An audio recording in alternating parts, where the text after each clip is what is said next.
Tapi gitu. Pak, kalau izin usaha dicabut, kan nanti yang nganggur karyawan juga. Tapi kan kita kalau kita bicara hukum lebih kuat mana? Surat edaran sama peraturan perundang-undangan.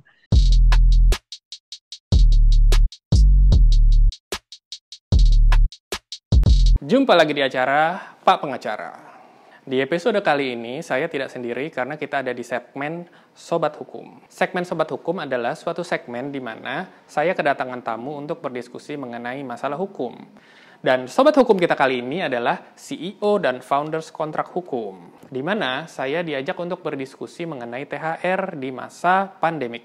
Jadi langsung saja kita simak hasil wawancaranya berikut ini. Alright, langsung aja Pak. Saya pengen tanya, ini kebetulan juga jadi inspirasi dari semua teman-teman kita, baik yang pengusaha maupun yang masih menjadi karyawan. Sebetulnya, bagaimana sih nasib THR di masa COVID ini? Jadi sebenarnya kan pertanyaan utamanya itu, boleh nggak sih perusahaan potong THR secara sepihak, potong THR karyawan? Nah, jawabannya sebenarnya simpel, karena kalau kita lihat peraturan, peraturan sangat jelas. Secara hukum sebenarnya kalau mau ambil kesimpulan tidak boleh. Sebetulnya tidak boleh dipotong secara sepihak ya, secara sepihak. Ya, Nah, kenapa nggak boleh? Pertama, eh, THR itu memang kewajiban pengusaha, seperti kayak kewajiban bayar upah itu emang kewajiban pengusaha. Itu bukan kayak suatu kewajiban tambahan sebenarnya. Itu emang harusnya THR itu dirancang untuk kayak sudah dibajetin sebenarnya sama pengusaha. Dalam 1 tahun tuh harus ada THR 1 kali gitu. Sebenarnya harusnya kayak gitu. itu cuma Itu di alasan Indonesia pertama. 13 ya Pak? Hmm? Iya, gaji ke-13 sebenarnya kan THR itu. Nah, terus kalau kita bahas ininya, peraturannya sebenarnya nggak ada satu pasal pun di peraturan perundang-undangan. Ini saya ngomong peraturan perundang-undangan Ya, yang memberikan pengecualian atau keringanan untuk bisa nggak bayar THR. Poinnya sebenarnya itu. Kenapa ya. bisa begitu? Karena ya memang kita tahu sendiri undang-undang kita tuh mengenai ketenaga kerjaan memang sangat sebenarnya sangat melindungi karyawan. Nah, tadi saya bilang tidak ada satu pasal pun di peraturan perundang-undangan. Karena kalau dalam konsep hukum, peraturan perundang-undangan itu tuh cuma ada 7. Kalau misalnya kita lihat ada hierarki peraturan perundang-undangan kan. Yang nomor Ya. 1 kan Undang-Undang Dasar, ketetapan MPR, Undang-Undang, terus peraturan pemerintah mengganti Undang-Undang, Perpres, PP, Perda, peraturan daerah kabupaten gitu. Jadi peraturan itu tuh peraturan perundang-undangan ya 7 itu.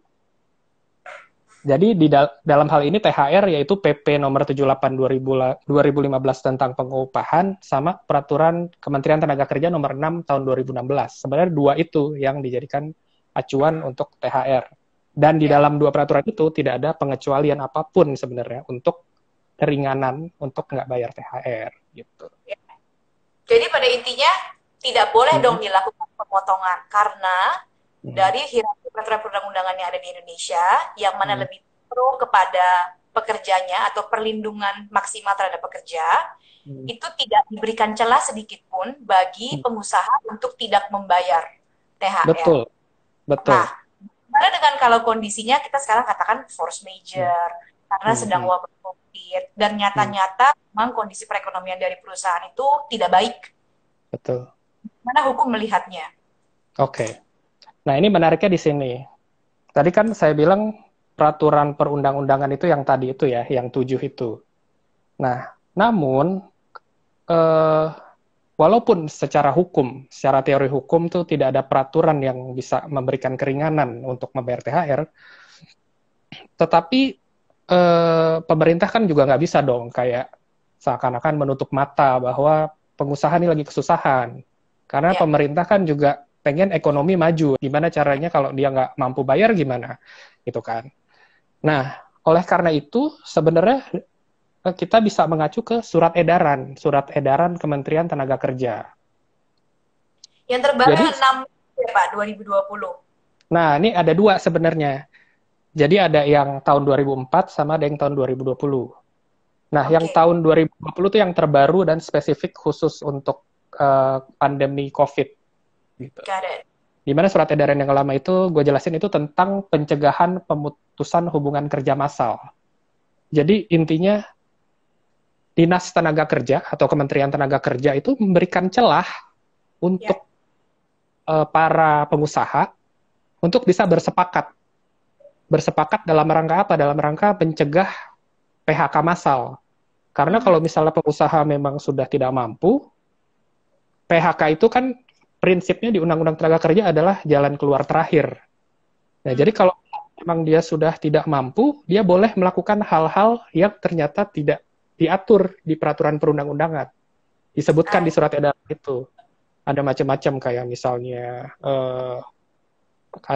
misalnya mengurangi shift jam kerja, memotong upah dan lain-lain. Sebenarnya kan ada hal-hal yang dimention di situ tuh yang tidak ada celahnya di peraturan perundang-undangan. Tapi di situ disebutkan, oh boleh loh, tapi dalam rangka supaya mencegah PHK massal, karena pemerintah juga nggak mau terjadi PHK massal. Nah, jadi sebenarnya... Tapi Pak, kalau kita ngomong tadi surat edaran dari kementerian, begitu kan? Tapi sebelumnya bahwa kita punya 7 peraturan perundang-undangan dalam hierarki, dan saya nggak melihat bahwa Rama menyebutkan mengenai surat edaran gitu.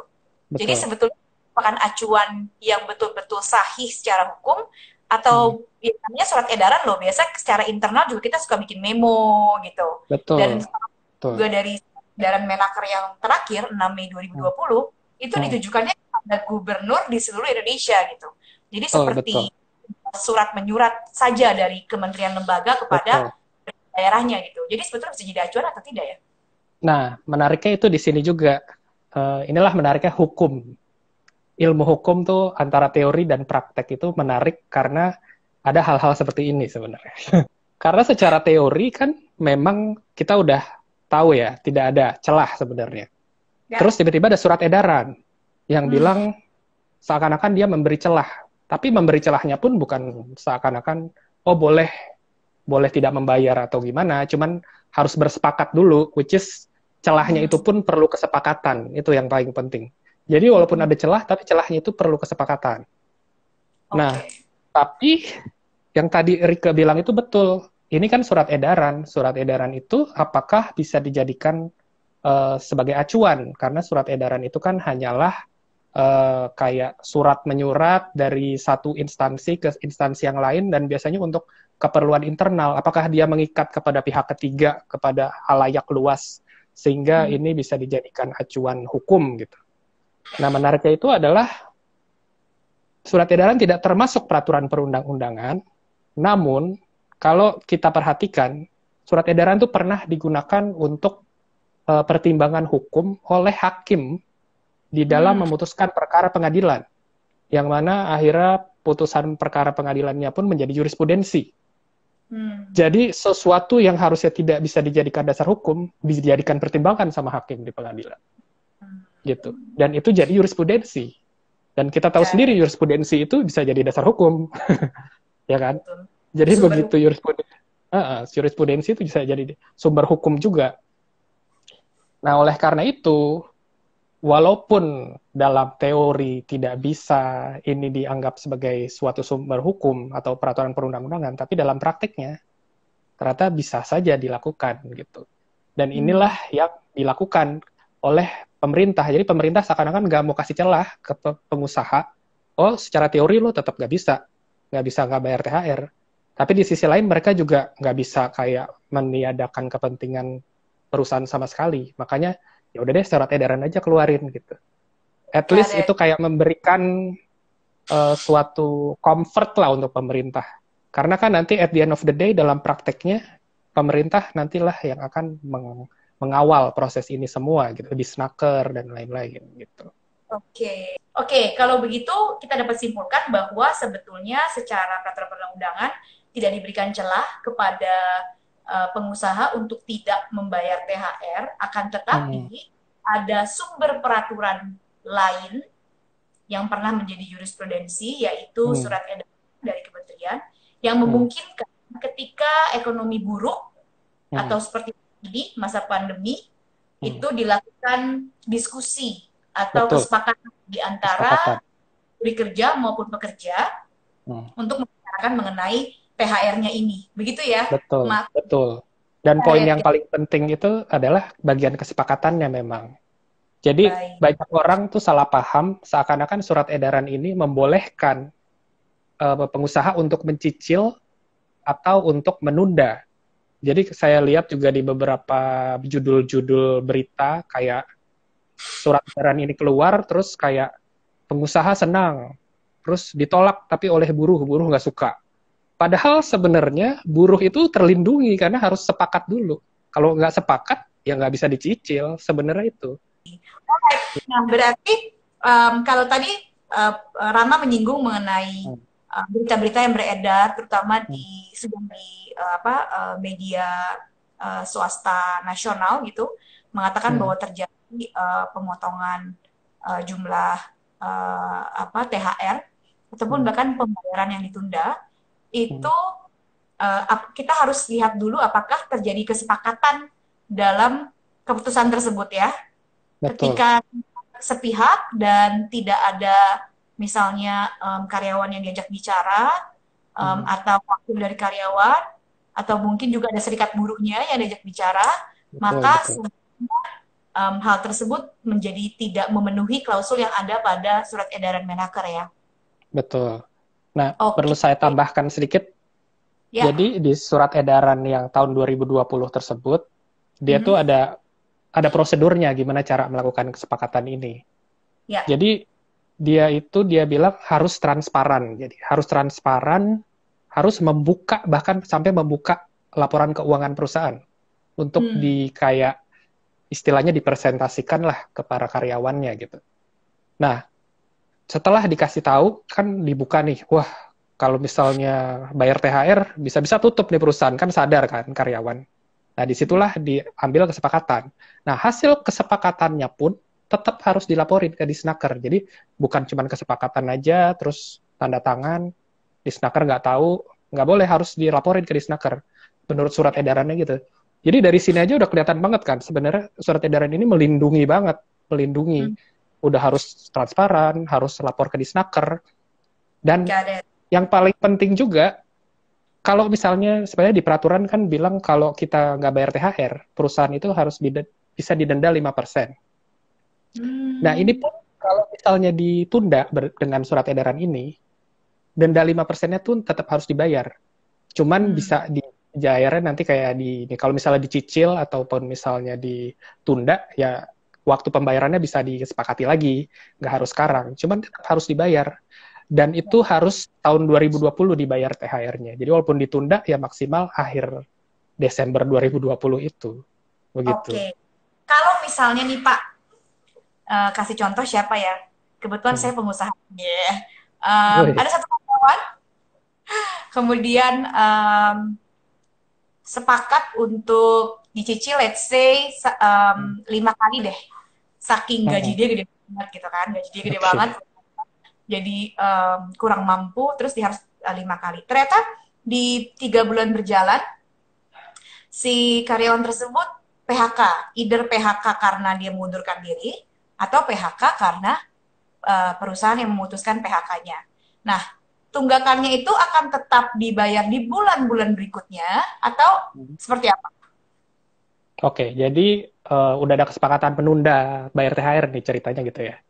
5 kali Lalu nih. udah, terus tiba-tiba dia di PHK atau enggak dia keluar atau resign apapun lah gitu ya. Apakah tetap terhutang atau enggak gitu kan? Kalau saya pada prinsipnya melihat peraturan THR ini tetap mewajibkan untuk tetap membayar. Gitu. Jadi walaupun kita misalnya saya karyawan, terus THR saya ditunda, terus setelah hari raya sebulan 2 bulan kemudian saya keluar dari perusahaan itu, terus saya belum dibayar nih. Nah pas Hmm. pada saat waktunya dibayar sesuai kesepakatan itu, saya tetap harus dapat gitu. Gak ada. Jadi Tapi harus jadi melindungi hak karyawan itu di tahun tersebut akhirnya harus keluar gitu. ya. Jadi kembali ke isi kesepakatannya seperti apa ya? Penyicilannya berapa kali dan Berapa akan lama? dilunasi apa? Mm-mm, Apa betul. jadi hubungan ketenaga kerjaan di antara mereka. Hmm, hmm, Oke, jelas, jelas, jelas. Nah, tapi kan sudah banyak beredar berita mengenai bahwa THR itu dipotong lah, THR itu tidak dibayarkan lah secara sepihak kan Pak. Tadi Hmm. Mama juga udah menjelaskan harusnya itu berdasarkan negosiasi, disepakati, kemudian Hmm. juga ada peran dari disnaker di sana. Nah, Hmm. kalau itu tidak dilakukan, Hmm. entahlah apakah kesepakatannya tidak dilakukan, itu udah paling Hmm. fatal ya. Atau yang Hmm. kedua, disnaker juga tidak dilakukan, Hmm. apa yang bisa kita lakukan untuk menuntut hak kita? Oke. Jadi pertama gini, saya jelaskan dulu soal sanksi kalau nggak bayar THR gitu ya kali ya. Jadi sebenarnya di peraturan di Permenaker 6 2016 tersebut, kalau misalnya perusahaan itu terlambat membayar THR dari waktu yang harusnya dia bayarkan, itu dia kan tadi saya bilang bisa kena denda 5%. 5% Ya, itu dari total THR yang wajib dibayarkan. ya. Nah, lalu selain bisa kena denda 5%, bisa dikenakan juga teguran tertulis. Ini namanya ini sanksi administrasi. Teguran tertulis, pembatasan kegiatan usaha, penghentian produksi, sampai paling parah itu bisa pembekuan kegiatan usaha. Jadi bisa-bisa Hmm. sampai izinnya dicabut. Itu separah-parahnya itu. Nah, tadi kita ngomong soal penundaan THR. Penundaan THR aja tadi kita bilang, kita lihat surat edarannya ternyata dendanya tetap harus dibayar gitu. Nah, jadi kalau misalnya dia tidak, pertama dia nggak bayar, terus dia bahkan nggak ada kesepakatan, ya sebenarnya yang terparah itu dia harus bisa sampai nggak bisa berusaha lagi karena izinnya dicabut. Sebenarnya Tapi gitu. Pak, kalau izin usaha dicabut, kan nanti yang nganggur karyawan juga. Itu makanya. Itulah makanya kalau sebenarnya eh, ini sebenarnya dalam konflik ini bukan hanya masalah hukum sebenarnya saya lihat. Ini harus ada masalah kedewasaan berpikir dari kedua belah pihak. Nggak bisa salah satu pihak aja cuman bisa menuntut misalnya dari sisi dia aja. Tapi dia berpikir panjang nggak kalau misalnya ini dilakukan perusahaan itu seperti apa gitu. Di sisi lain pengusaha juga nggak bisa money oriented terus, tapi juga mungkin dia harus ambil jalan tengah gimana THR bisa tetap dibayarkan tapi dengan mencicil. Jadi ya itu lebih penting daripada cuma soal hukum-hukum menurut saya gitu. Tapi kalau nanya hukum, hukumnya sebenarnya tadi hukumannya seperti itu. Gitu. Oke. Dari saya berpikir untuk teman-teman yang lagi menyaksikan program ini dihukum sama Rike, langsung aja bisa kirim-kirim pertanyaan lewat komen. Nanti akan dikumpulkan dan kita akan pilih pertanyaannya. Jadi bisa langsung dijawab either sama Rama ataupun sama saya atau kita join join ya Mbak untuk menjawab. Kita join. Yap, Oke, oke. boleh. Kurang lebih sih rock yang hari ini ditangkap sudah dapat ya. Mungkin hal-hal Mm-mm. lain yang bisa kita tambahkan. em, Sebetulnya kita ngomongin THR, THR, THR, katanya setiap Mm. itu merupakan hak dari karyawan, gaji ke-13 Mm. karyawan. Nah, pertanyaan saya dibalik. Mm. Siapa yang tidak berhak atas THR? Oke, sebelum menjawab itu saya mau jelasin dulu mengenai definisi THR. Sebenarnya THR yang kita omongin di sini tuh nama lengkapnya tuh THR keagamaan gitu ya. Jadi kalau kita lihat definisi THR itu adalah pendapatan non upah yang wajib diberikan pengusaha kepada pekerja menjelang hari raya keagamaan. Nah, di sini menarik. Hari raya keagamaan itu kan berarti related to agama. Nah, Hmm. agama yang diakui di Indonesia itu adalah cuma 5. Hmm. Ya, Islam, Kristen Katolik, Kristen Protestan, Hindu, Buddha, Konghucu. 6 lah kan Kristen Katolik, Kristen Protestan. Itu 6. Jadi kalau Jadi, dinamisme itu nggak termasuk ya Pak? nah animisme dinamisme kalau di hati doang, tapi KTP-nya masih agama yang diakui, pasti tetap dapat. Oh Tergantung masih. lihat KTP-nya aja gitu. Tapi kalau di KTP-nya agnostik gitu kan, itu nggak bisa. Berarti karena nggak diakui agamanya gitu. Nah, terus tadi siapa yang berhak dapat THR? Nah, yang tadi itu pertama yang mempunyai secara hukum menganut 6 agama tersebut, Ya, terus dia harus punya hubungan kerja. Ya udah pasti dong, kalau nggak dikasih THR. Hubungan oke. kerja di sini bisa kontrak, kalau nggak bisa jadi karyawan tetap. Dan yang terakhir dia harus udah kerja minimum 1 bulan secara terus menerus gitu. Jadi kalau Got itu it. penuhi dia berhak THR. Oke, tanpa terpenuhinya itu dia sebetulnya tidak berhak atas THR walaupun dia mengklaim dirinya Betul. sebagai karyawan. Sebagai contoh, misalnya nih Pak, ya saya udah bantuin si ibu itu selama Hmm, 7 tahun terakhir gitu. hmm, Tapi hmm, jadi dia menuntut THR dia gitu. hmm, Tapi hmm, tadi Bapak bilang tentang PKWT, PKWTT hmm, artinya kan perjanjian kerja kan. Tapi hmm. mungkin hubungan hubungan membantunya itu tidak dilandaskan pada sebuah perjanjian tertulis. Itu masuk sebagai yang berhak untuk THR nggak, Pak? Nah, ini menarik juga. Jadi dia kerja gitu ya. Dia Hmm. kerja 7 tahun, tapi nggak ada hubungan, nggak ada kontrak gitu istilahnya. Nah, perlu Mhm. kita ketahui eh, bahwa dalam hubungan kerja, perjanjian kerja waktu tidak tertentu atau hubungan apa ya, karyawan tetap gitu, hubungan karyawan tetap itu bisa dilakukan dalam bentuk tertulis atau lisan gitu. Hmm.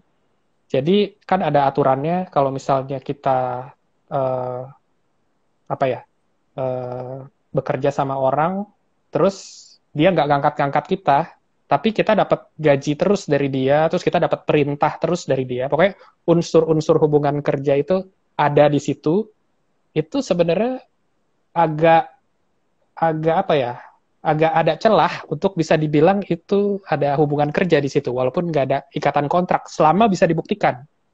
Gitu, selama bisa dibuktikan. Cuman kan pembuktiannya susah dong kalau nggak ada kontrak, susah pembuktiannya. Gitu. Artinya Apakah ada menjadi saksi atau gimana? kontrak. Mm-mm. Nah, jadi I see. itu harus dibikin clear dulu dia ada hubungan kerja apa enggak. Kalau memang ada hubungan kerja ya dia berhak THR tentunya gitu. Got it, got it. Magang tuh termasuk hubungan kerja nggak sih, Pak? Kalau magang itu tidak termasuk. Karena magang itu secara spesifik disebut di Undang-Undang Tenaga Kerja bahwa dia itu belum berstatus pekerja gitu. Jadi I see. karena spesifik disebut seperti itu, jadi ya udah clear dia bukan pekerja. Berarti kalau ada orang magang di kantor nggak berhak dapat THR. Oke, kecuali atas kebesaran dari si pengusaha Saran dan yang maha kuasa gitu ya. kan. By the way, Mas, tadi kan kita sebut PKWT sama PKWTT ya. Kalau Betul. PKWTT jelas, dia sudah merupakan karyawan kontrak dari si Karyawan perusahaan, karyawan tetap dari si tetap. perusahaan.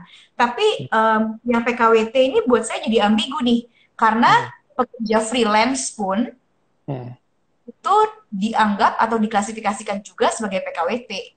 Masa iya kita Hmm. misalnya punya kerja nih sama karyawan freelance, let's say mungkin perusahaan media, karyawan Hmm. freelance, let's say apa fotografer. Hmm. Jadi apa dia terikat pekerjaan, tetapi dalam satuan waktu tertentu dan bukan yang setiap waktu masuk gitu ya. Atau bisa bisa ada Hmm. juga apa analisa hukum yang mengatakan bahwa ketika dia masuknya itu harian atau lepasan, dia akan masuk di PKWT. Hmm. Nah, masa iya sih mereka-mereka ini yang freelancer itu juga Hmm. berhak atas THR dari perusahaannya? Freelancer, oke. Tapi freelancer ini dia ada kontrak berarti kan? Ada kontrak Pasti kerja. Ada kontrak ada, kerja dan ada jangka waktunya sampai kapan kerjanya. betul. Misalnya berapa tahun, 6 bulan atau 1 tahun. Kalau saya lihatnya itu cenderung PKWT jadinya. Saya lihatnya Kan? cenderung takutnya itu bisa dianggap itu PKWT.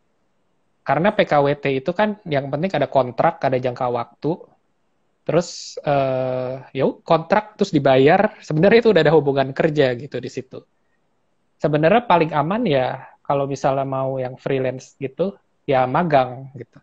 Karena gini, di dalam peraturan THR tersebut pun ada cara perhitungan untuk kayak pekerja lepasan.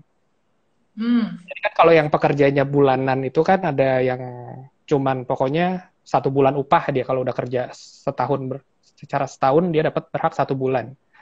Dan kalau misalnya dia kerjanya masih di bawah 1 tahun, nanti dihitungnya kan prorate. Tapi ada juga cara hitung ketiga, yaitu untuk para pekerja yang kayak pekerja harian gitu. Hmm. Jadi hitung THR untuk pekerja harian pun ada, cuman cara hitungnya beda. Jadi Menarik. apakah berhak dapat THR? berhak, bisa dibilang berhak kalau dia udah kontrak. Cuman cara hitungnya beda. Jadi cara Ya, ngitungnya udah pakai rata-rata penghasilan dia dalam berapa bulan gitu, harus dilihat ke salah lupa, tapi ada kayak rata-ratanya gitu penghasilan dia. Karena kan dia tiap bulan mungkin beda-beda dapat duitnya berapa tergantung masuknya atau gimana gitu. menarik, menarik. Ini jadi banyak insight pada hari ini. Oke, kita sudah dapat Hmm. beberapa komentar. Hmm. Karena tidak terasa waktu tinggal 10 menit lagi. Perut udah keroncongan ya, Mak? Buka puasanya baru Udah, yang kecil. mukanya Oh, kelihatan ya capek. ada. Enggak kok. Masih Tokcer punya. Yang pertama Oke, dari oke. Widianto Takashi. Hmm. Menurut Widianto, edaran tadi yang kita bahas, Hmm. menjadi senjata untuk pengusaha berbuat nakal. Gimana komentar dari sumber ahli hukum malam hari ini, Rama? Jadi senjata buat pengusaha nakal. Ya karena Mm-mm. memang itu satu-satunya senjata dia. Karena kalau lihat secara peraturan perundang-undangan nggak ada senjata sama sekali gitu. Tapi kan kita, kalau kita bicara hukum, lebih kuat mana surat edaran sama peraturan perundang-undangan? Ya lebih kuat peraturan perundang-undangan dong gitu. Ya itu memang senjatanya dia, cuman walaupun itu senjata, senjatanya nggak sekuat itu kok kalau secara teori ya gitu. Makanya jadi sebenarnya ini bukan, kalau cuman ngomongin hukum sebenarnya nggak kuat. Jadi ini masalahnya harus keterbukaan ini aja, keterbukaan pikiran antara kedua belah pihak. Ya jangan sampai ada yang mementingkan diri sendiri. Karena kalaupun misalnya karyawan nggak setuju untuk THR dicicil, ya nggak bisa dia Ya, menyicil atau menunda. Gitu. Benar-benar perlu persetujuan. Gitu. ya Kalau itu nggak ada tadi juga. persetujuan, bisa dipermasalahkan dong. Karena jelas Ya, harus persetujuan. Gitu. oke. Tadi juga jelas kita juga udah sempat bahas bahwa sebetulnya malah proteksi kok ya, karena di surat edaran itu, tidak dilepas begitu saja di antara hubungan privat Hmm, antara pekerja sama pekerja, tapi juga ada kehadiran dari instansi begitu ya, Maya. Oke, yang betul. berikutnya dari Als Diansyah. Hmm, Dalam kondisi COVID sekarang, apakah penghapusan THR dibenarkan oleh hukum? Sedangkan hmm, dalam perjanjian PKWT, spesifik nih PKWT, hmm, antara pelaku usaha dengan pekerja sudah ditentukan besarannya. hmm. Apakah penghapusan THR dibenarkan oleh hukum? Dibenarkan selama disetujui. Enggak, dihapuskan ya kalau di sini ngomongnya. Penghapusan sama sekali nggak ada ininya, nggak ada dasarnya. Nah, bahkan di surat Hmm, edaran sendiri pun nggak ngomong penghapusan, tapi penundaan dan mencicil gitu.